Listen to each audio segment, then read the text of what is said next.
Hola, soy Silvia Hurtado, soy psicóloga sanitaria. Quiero hablar en este vídeo de la diferencia entre frustrarse y traumatizarse.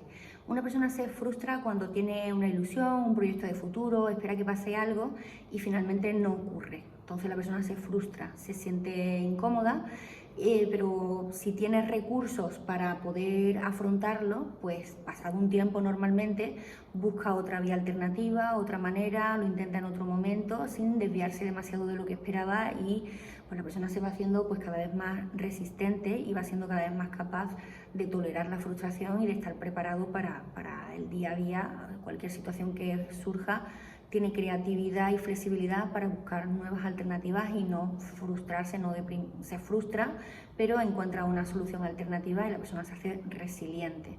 Como coger una pelota, lanzarla contra el suelo, pero una vez que rebota sube por encima de su nivel anterior. Eso pasa cuando la persona se entrena en tolerancia a la frustración, se va haciendo cada vez más resiliente. Sin embargo, si esa situación difícil o incómoda pilla a la persona en un momento en el que no tiene recursos, entonces se traumatiza, porque es una situación abrumadora que sobrepasa la capacidad de afrontamiento de la persona en ese momento. Entonces se le queda una herida, que es un trauma, debido a que ha habido una situación para la que uno no ha estado preparado y hay sufrimiento psicológico y se queda una herida y una secuela posteriormente en bastantes casos. Entonces, el hecho de que una persona no tenga recursos para afrontar una situación y se traumatice puede ser debido al hecho en sí que ha ocurrido, que sea abrumador en sí mismo, un abuso físico o una catástrofe natural, un abuso emocional. O muchas veces también es por la persona en sí, que en ese momento le pilla vulnerable. Es una persona que en otro momento a lo mejor hubiera tenido recursos, pero en ese momento no los tiene. O bien porque le están ocurriendo demasiadas cosas malas a la vez, o porque es muy sensible y le afectan las cosas mucho, o porque es demasiado joven. Entonces la persona, o por el hecho en sí, o por cómo se encuentra en ese momento, o por las dos cosas, se queda traumatizada, se queda con una herida debido a un sufrimiento psicológico extremo, de verse abrumado, de no saber qué hacer, verse totalmente bloqueada, indefensa. Y entonces pues cuando se habla de trauma, todos tenemos algún tipo de trauma en nuestra vida, situaciones que nos hayan podido abrumar y que no hemos tenido recursos para afrontarlas y que nos quitan vitalidad. Así como cuando uno tiene recursos se hace resiliente y se hace cada vez más fuerte, pues con los traumas pasa al revés. La persona pierde funcionalidad, pierde capacidad de afrontamiento, se sensibiliza y las cosas que hay a su alrededor pues le afectan todavía más. Entonces cuando una persona es sensible y además por una situación abrumadora se sensibiliza, se traumatiza, pues entonces es por eso que está tan limitada. El cerebro guarda información, es un almacén de información y entonces pues hay información procesada que no ha sido abrumadora, información que el cerebro perfectamente ha podido procesar, aceptar y almacenar, y la persona tiene acceso a recuerdos conscientes limpios, a información consciente. Pero también el otro tipo de información que guarda el cerebro es la información del subconsciente. En el subconsciente se guarda normalmente información traumática que rodea al momento, lo que pasó, la persona, el lugar, cómo uno se sintió, cómo uno reaccionó.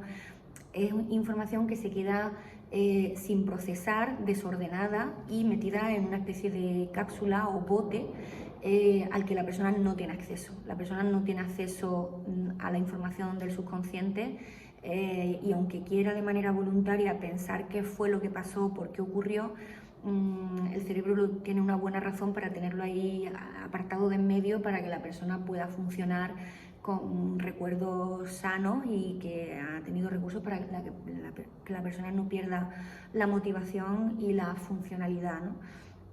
Entonces, pues hay veces que aunque todos tengamos podemos tener ese tipo de recuerdos traumáticos, pues se puede funcionar en el día a día. Hay personas que es verdad que tienen tal cantidad de recuerdos traumáticos que están muy limitadas en el día a día, no pueden funcionar bien porque le pesa demasiado, es como plomo. Los traumas son plomo que limitan la funcionalidad de la persona.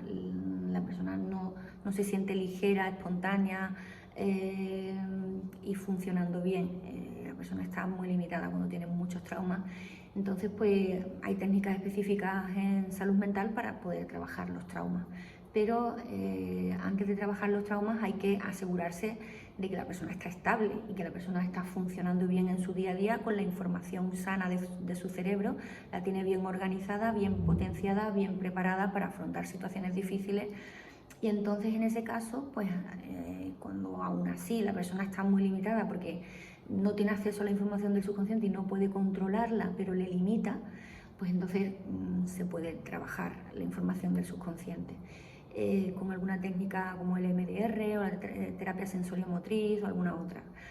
El tipo de limitación que puede tener una persona debido a los traumas depende del tipo de trauma que haya vivido. Por ejemplo, si la persona se ha sentido humillada, avergonzada delante de mucha gente o rechazada por algún grupo, pues la secuela y la limitación, el peso que uno va a llevar encima es el de estar continuamente dependiendo de los demás, de recibir aceptación, reconocimiento y depender socialmente de que le valoren para sentir que uno vale, porque si no le valoran no vale. Y eso es una limitación muy grande que desde el subconsciente ahí está la base, está la justificación, y es muy difícil que una persona desde la parte consciente pueda evitar eso, porque es una sensación que se quedó en el cuerpo y que le va a afectar continuamente hasta que se trabaje. O por ejemplo, si la persona tuvo una vivencia de injusticia contra ella misma o contra alguien que le rodeara, pues la secuela que se va a quedar es que la persona va a ser muy exigente